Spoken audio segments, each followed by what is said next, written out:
지금 나토 본부의 충격적인 영상 하나가 유럽 전체를 뒤흔들고 있습니다.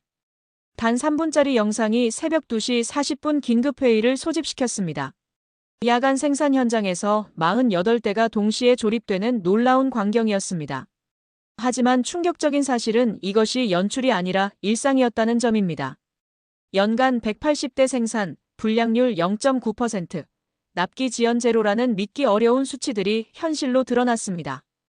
견제와 통제로 대응하려던 나토는 마침내 선택의 기로에 서게 됩니다. 이런 이야기 계속 받아보고 싶으시면 구독과 좋아요로 남겨두셔도 좋습니다. 안녕하세요. 저는 다니엘 로버츠입니다. 나토 공동조달위원회에서 실무를 담당하고 있죠.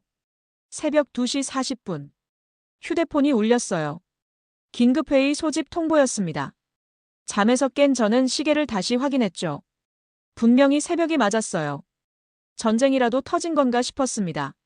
브뤼셀 본부로 향하는 길, 동료들의 표정도 비슷했어요. 모두 졸린 눈으로 서로를 바라봤습니다. 이런 시간에 회의를 부르는 일은 거의 없거든요. 15년간 이 일을 해왔지만 손에 꼽을 정도였죠. 회의실에 들어서자 분위기가 이상했어요. 평소보다 훨씬 많은 사람들이 모여 있었습니다. 각국 대표들의 얼굴에는 당황스러움이 역력했어요. 무슨 일인지 아는 사람이 없어 보였습니다. 의장이 입을 열었어요. 여러분, 오늘 새벽 한 영상이 공개됐습니다. 3분짜리 영상 하나가 우리를 이곳에 모이게 했죠. 그의 목소리에는 묘한 긴장감이 담겨 있었어요. 스크린에 영상이 재생되기 시작했습니다. 어떤 공장의 야간 생산 현장이었어요. 수십 대의 장비가 동시에 움직이고 있었습니다. 시계는 밤 11시 10분을 가리키고 있었죠. 영상 속에서 48대의 무기가 동시에 조립되고 있었어요. 작업자들은 마치 오케스트라처럼 정확한 동작을 반복했습니다. 한치의 오차도 없어 보였어요. 놀라운 광경이었습니다. 그런데 회의실 분위기는 예상과 달랐어요. 몇몇 동료들이 코웃음을 쳤습니다. 쇼맨십이군요.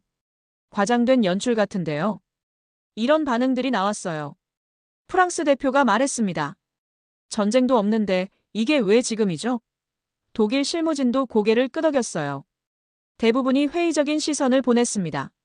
하지만 저는 뭔가 다른 느낌을 받았어요. 영상 속 작업자들의 표정이 너무 진지했습니다. 연출이라기에는 너무 자연스러웠어요. 이 영상이 단순한 홍보물이 아닐 가능성이 제기됐습니다. 의장이 다시 입을 열었어요. 이 영상의 진위를 확인해야 합니다. 우리가 알고 있는 생산 능력과 차이가 너무 크거든요. 회의실에 긴장감이 흘렀습니다.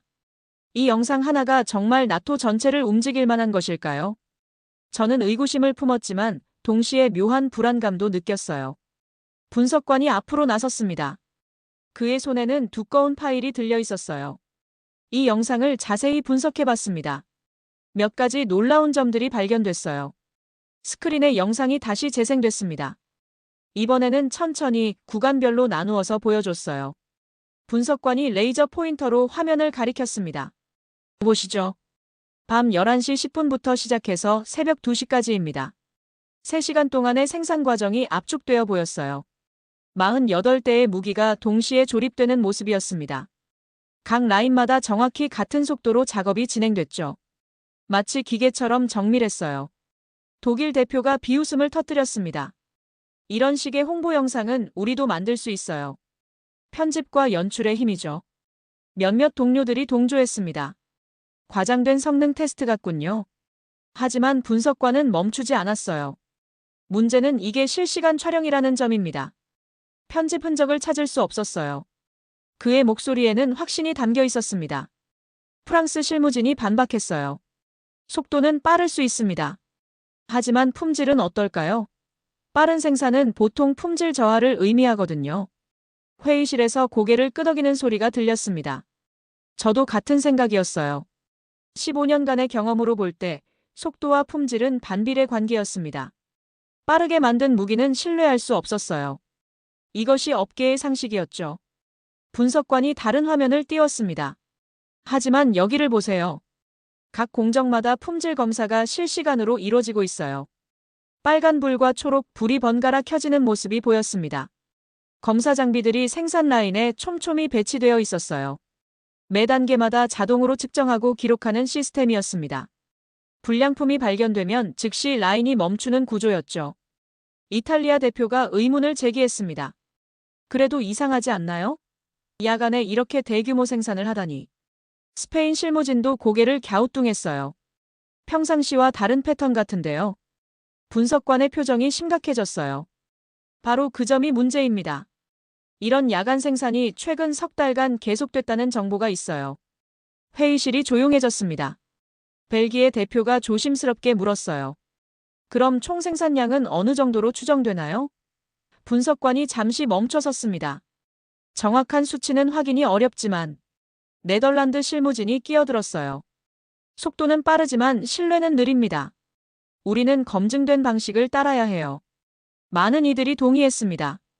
하지만 저는 뭔가 놓치고 있는 느낌이 들었어요. 영상 속 작업자들의 움직임이 너무 자연스러웠습니다. 연출이라기에는 너무 완벽했죠. 이런 관측이 나오기 시작했어요. 전략 분석팀장이 새로운 자료를 들고 나타났습니다. 그의 표정은 평소보다 경직되어 있었어요. 구체적인 숫자를 확인했습니다.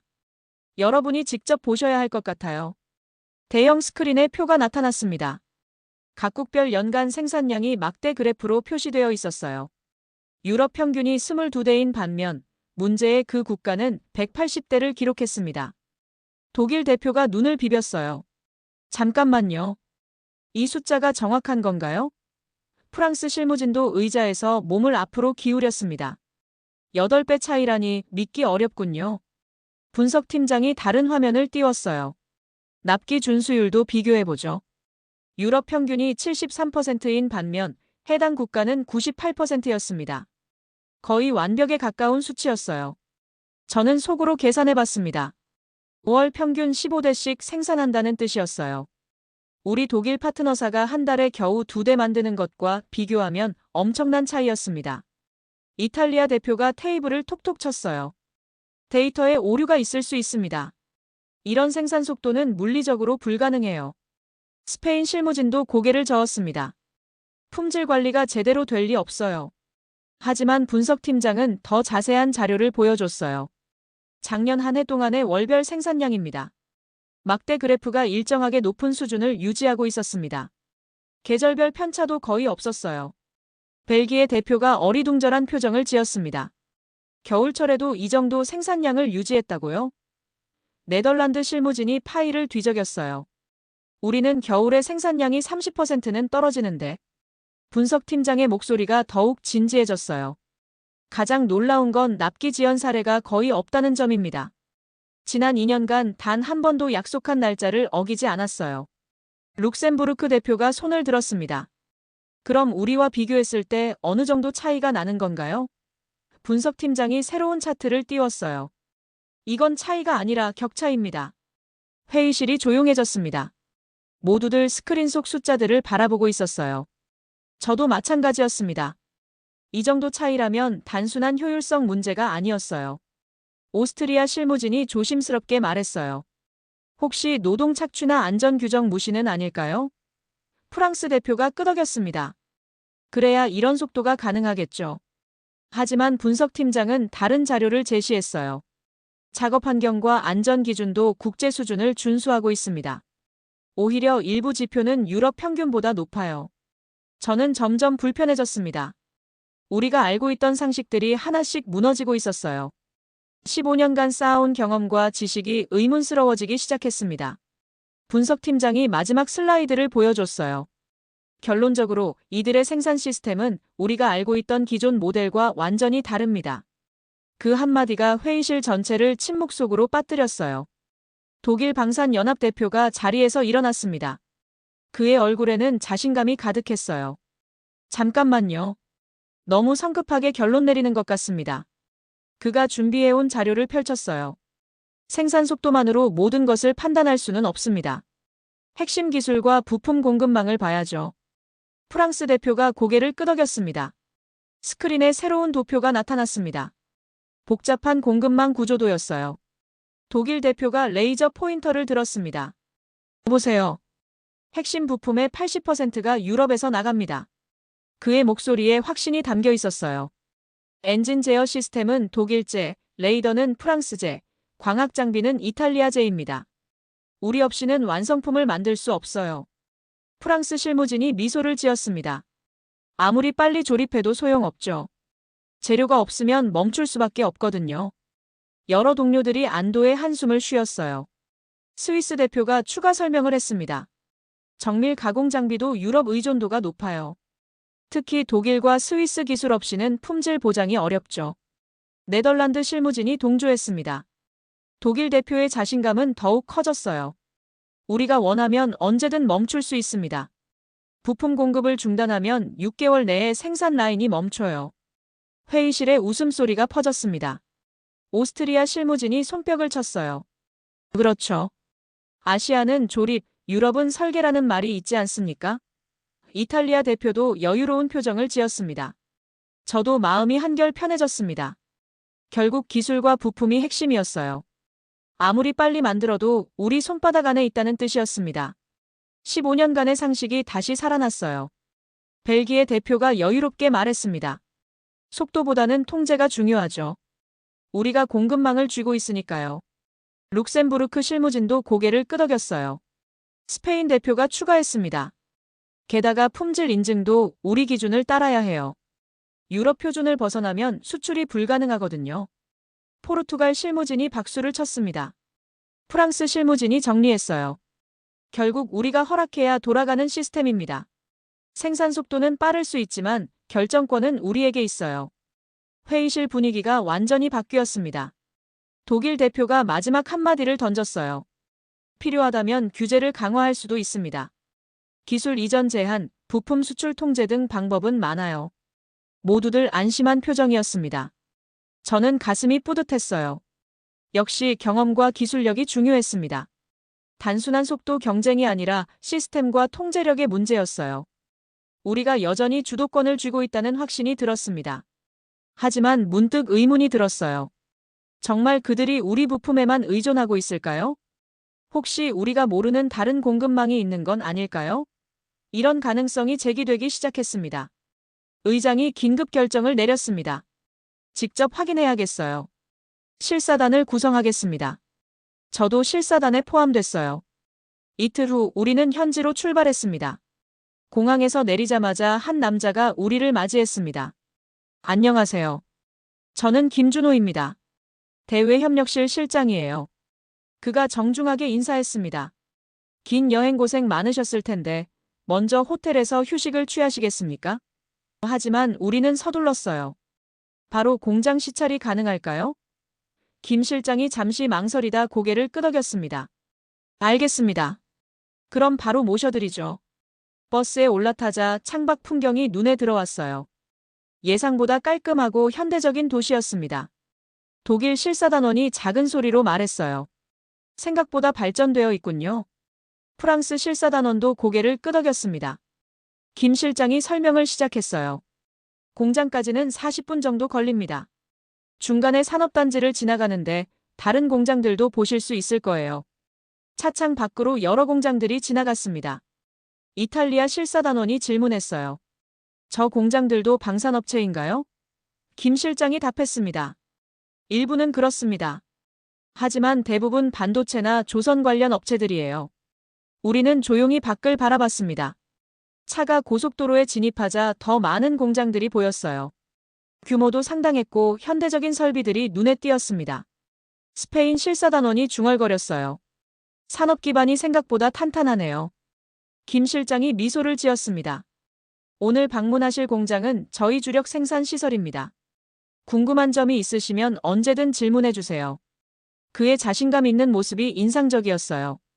벨기에 실사단원이 조심스럽게 물었습니다. 혹시 우리 방문에 대한 특별한 준비는 하지 않으셨죠? 김 실장이 고개를 저었어요. 평상시와 똑같은 상태입니다. 오히려 그래야 정확한 평가가 가능하지 않을까요? 차창 밖으로 거대한 공장 단지가 모습을 드러냈습니다. 우리는 모두 말없이 그 규모를 바라봤어요. 예상했던 것보다 훨씬 컸습니다. 공장 입구에 도착했을 때 놀랐습니다. 규모가 상상보다 훨씬 컸어요. 6개의 거대한 건물이 줄지어 서 있었습니다. 각 건물마다 다른 생산 라인이 가동되고 있었어요. 독일 실사단원이 의구심을 표했습니다. 혹시 우리를 위한 특별 준비는 아닌가요? 안내자가 고개를 저었어요. 무작위로 선택하신 라인을 점검하시면 됩니다. 프랑스 실사단원이 세 번째 건물을 지목했습니다. 저기로 가죠. 우리는 예고 없이 생산 현장으로 들어갔어요. 작업자들은 우리의 방문에 전혀 동요하지 않았습니다. 생산 라인이 가동되고 있었어요. 정확히 영상에서 본 모습이었습니다. 16대가 동시에 조립되고 있었어요. 각 공정마다 검사 장비가 실시간으로 측정하고 있었습니다. 이탈리아 실사단원이 품질 관리실로 향했습니다. 불량률을 확인해 보겠어요. 담당자가 컴퓨터 화면을 보여줬습니다. 이번 달 불량률은 0.9%입니다. 저는 그 숫자를 다시 확인했어요. 0.9%요? 정말인가요? 담당자가 지난 6개월 데이터를 보여줬습니다. 모두 1% 이하였어요. 스페인 실사단원이 납기 관리 시스템을 점검했습니다.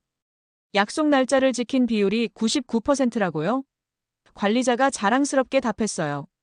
단 하루도 늦어본 적이 없습니다. 벨기에 실사단원이 부품 창고를 둘러봤어요.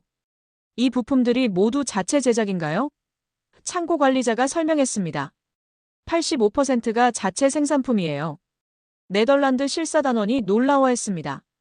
언제부터 이렇게 바뀐 건가요? 기술 책임자가 답했어요. 3년 전부터 단계적으로 전환했습니다. 저는 작업 환경을 자세히 살펴봤어요. 안전수칙이 철저히 지켜지고 있었습니다. 작업자들의 표정도 여유로웠어요. 강제나 압박의 흔적은 전혀 없었습니다. 오스트리아 실사단원이 기술진과 대화했습니다. 이 정도 품질을 어떻게 유지하나요? 기술자가 답했어요. 시스템이 아니라 태도입니다. 그 말이 저에게 강하게 와닿았어요. 기술이나 장비의 문제가 아니었습니다. 일하는 방식 자체가 달랐어요. 모든 사람이 자신의 역할에 완전히 집중하고 있었습니다. 룩셈부르크 실사단원이 최종 검사실을 확인했어요. 완성품 테스트는 어떻게 진행되나요? 검사원이 실제 테스트를 보여줬습니다. 모든 기능이 완벽하게 작동했어요. 점심시간에 우리끼리 모여 이야기했습니다. 모두의 표정이 심각했어요. 이건 단순한 생산 공장이 아니에요. 완전히 다른 차원의 시스템이군요. 오후에 또 다른 라인을 점검했습니다. 결과는 마찬가지였어요. 품질, 속도, 정확성 모든 면에서 우리 예상을 뛰어넘었습니다. 이런 현실을 직면하게 됐어요. 의장이 긴급 결정을 내렸습니다. 직접 확인해야겠어요. 실사단을 구성하겠습니다. 저도 실사단에 포함됐어요. 이틀 후 우리는 현지로 출발했습니다. 공항에서 내리자마자 한 남자가 우리를 맞이했습니다. 안녕하세요. 저는 김준호입니다. 대외협력실 실장이에요. 그가 정중하게 인사했습니다. 긴 여행 고생 많으셨을 텐데 먼저 호텔에서 휴식을 취하시겠습니까? 하지만 우리는 서둘렀어요. 바로 공장 시찰이 가능할까요? 김 실장이 잠시 망설이다 고개를 끄덕였습니다. 알겠습니다. 그럼 바로 모셔드리죠. 버스에 올라타자 창밖 풍경이 눈에 들어왔어요. 예상보다 깔끔하고 현대적인 도시였습니다. 독일 실사단원이 작은 소리로 말했어요. 생각보다 발전되어 있군요. 프랑스 실사단원도 고개를 끄덕였습니다. 김 실장이 설명을 시작했어요. 공장까지는 40분 정도 걸립니다. 중간에 산업단지를 지나가는데 다른 공장들도 보실 수 있을 거예요. 차창 밖으로 여러 공장들이 지나갔습니다. 이탈리아 실사단원이 질문했어요. 저 공장들도 방산업체인가요? 김 실장이 답했습니다. 일부는 그렇습니다. 하지만 대부분 반도체나 조선 관련 업체들이에요. 우리는 조용히 밖을 바라봤습니다. 차가 고속도로에 진입하자 더 많은 공장들이 보였어요. 규모도 상당했고 현대적인 설비들이 눈에 띄었습니다. 스페인 실사단원이 중얼거렸어요. 산업 기반이 생각보다 탄탄하네요. 김 실장이 미소를 지었습니다. 오늘 방문하실 공장은 저희 주력 생산 시설입니다. 궁금한 점이 있으시면 언제든 질문해 주세요. 그의 자신감 있는 모습이 인상적이었어요. 벨기에 실사단원이 조심스럽게 물었습니다. 혹시 우리 방문에 대한 특별한 준비는 하지 않으셨죠? 김 실장이 고개를 저었어요. 평상시와 똑같은 상태입니다. 오히려 그래야 정확한 평가가 가능하지 않을까요? 차창 밖으로 거대한 공장 단지가 모습을 드러냈습니다. 우리는 모두 말없이 그 규모를 바라봤어요. 예상했던 것보다 훨씬 컸습니다. 공장 입구에 도착했을 때 놀랐습니다. 규모가 상상보다 훨씬 컸어요. 6개의 거대한 건물이 줄지어 서 있었습니다. 각 건물마다 다른 생산 라인이 가동되고 있었어요. 독일 실사단원이 의구심을 표했습니다. 혹시 우리를 위한 특별 준비는 아닌가요? 안내자가 고개를 저었어요. 무작위로 선택하신 라인을 점검하시면 됩니다. 프랑스 실사단원이 3번째 건물을 지목했습니다. 저기로 가죠. 우리는 예고 없이 생산 현장으로 들어갔어요. 작업자들은 우리의 방문에 전혀 동요하지 않았습니다. 생산 라인이 가동되고 있었어요. 정확히 영상에서 본 모습이었습니다. 16대가 동시에 조립되고 있었어요. 각 공정마다 검사 장비가 실시간으로 측정하고 있었습니다. 이탈리아 실사단원이 품질 관리실로 향했습니다. 불량률을 확인해 보겠어요. 담당자가 컴퓨터 화면을 보여줬습니다. 이번 달 불량률은 0.9%입니다. 저는 그 숫자를 다시 확인했어요. 0.9%요? 정말인가요? 담당자가 지난 6개월 데이터를 보여줬습니다. 모두 1% 이하였어요. 스페인 실사단원이 납기 관리 시스템을 점검했습니다. 약속 날짜를 지킨 비율이 99%라고요?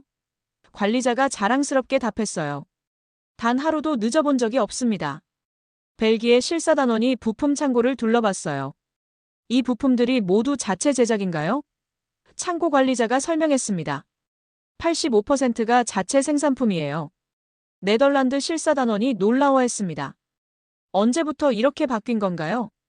기술 책임자가 답했어요. 3년 전부터 단계적으로 전환했습니다. 저는 작업 환경을 자세히 살펴봤어요. 안전수칙이 철저히 지켜지고 있었습니다. 작업자들의 표정도 여유로웠어요. 강제나 압박의 흔적은 전혀 없었습니다.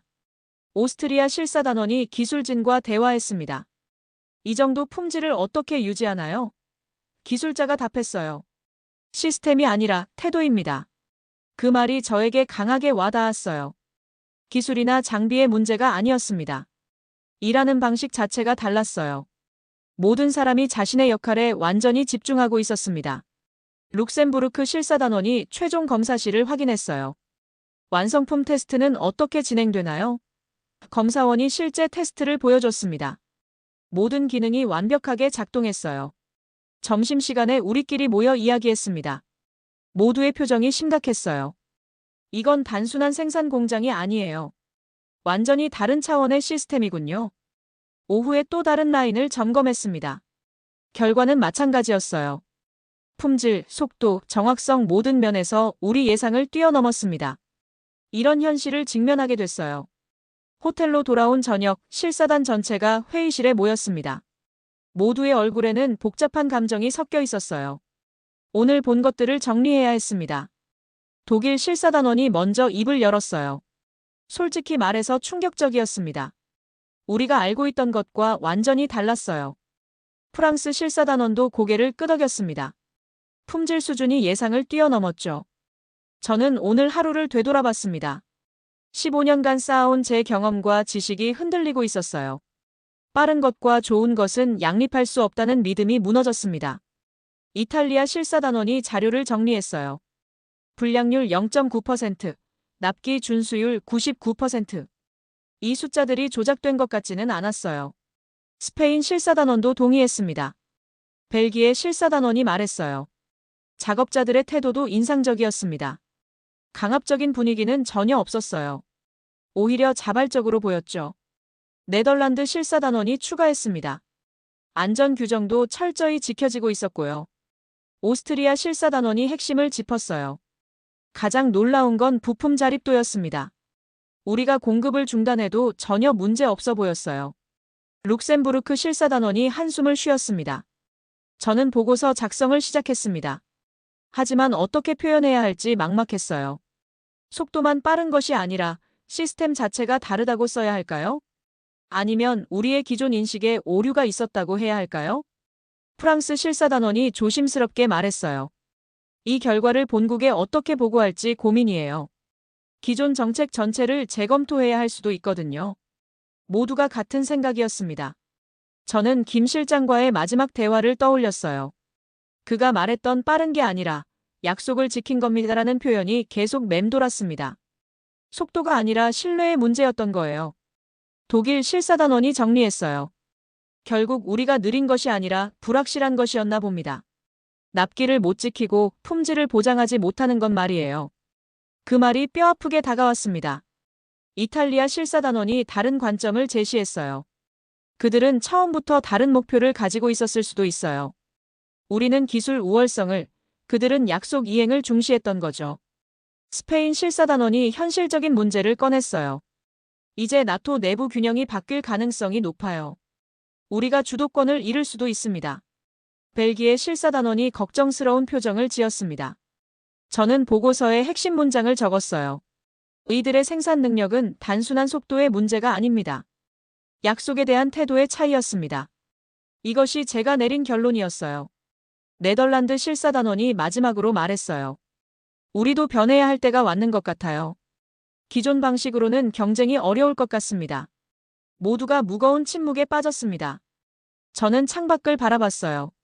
내일 브뤼셀로 돌아가면 이 보고서를 제출해야 합니다. 나토 전체의 인식을 바꿀 수도 있는 중요한 보고서였어요. 이런 분석이 나오게 됐습니다. 브뤼셀로 돌아온 지 사흘 후 다시 긴급회의가 소집됐습니다. 이번에는 나토 최고 위급 인사들까지 참석했어요. 회의실 분위기는 처음과 완전히 달랐습니다. 저는 단상에 올라 실사보고를 시작했어요. 현지에서 확인한 결과 기존 우리의 인식에는 중대한 오류가 있었습니다. 회의실이 조용해졌습니다. 스크린에 현장 사진들을 띄웠어요. 생산 속도뿐만 아니라 품질 관리 수준도 우리를 앞서고 있었습니다. 불량률 0.9%, 납기 준수율 99%였어요.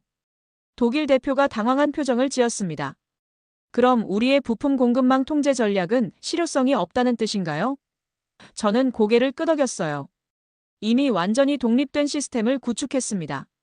프랑스 실무진이 반박했어요. 하지만 우리의 기술력과 경험은 여전히 앞서지 않습니까? 이탈리아 실사단원이 답했습니다. 현실은 그렇지 않았어요. 오히려 우리가 배워야 할 점들이 많았습니다. 의장이 심각한 표정으로 물었어요. 그럼 앞으로 어떻게 해야 하겠습니까? 견제를 강화해야 할까요? 회의실에 긴장감이 흘렀습니다. 체코 대표 미칼이 일어섰어요. 견제보다는 협력을 고려해봐야 할 때입니다. 그들의 생산 능력과 우리의 기술력을 결합한다면 그의 제안이 새로운 가능성을 열었습니다. 벨기에 대표가 동조했어요. 전쟁이 일어날 경우 우리에게 필요한 건 빠른 보급입니다. 속도와 신뢰성을 모두 갖춘 파트너가 필요하죠. 네덜란드 실무진도 고개를 끄덕였습니다. 스페인 대표가 현실적인 문제를 제기했어요. 하지만 기존 유럽 방산업체들의 반발이 클 텐데요. 오스트리아 실무진이 답했습니다. 변화에 적응하지 못하면 도태될 수밖에 없어요. 저는 마지막 슬라이드를 보여줬어요. 결론적으로 우리는 선택해야 합니다. 과거의 우월감에 머물 것인가 아니면 새로운 협력 모델을 만들 것인가. 회의실이 숙연해졌습니다.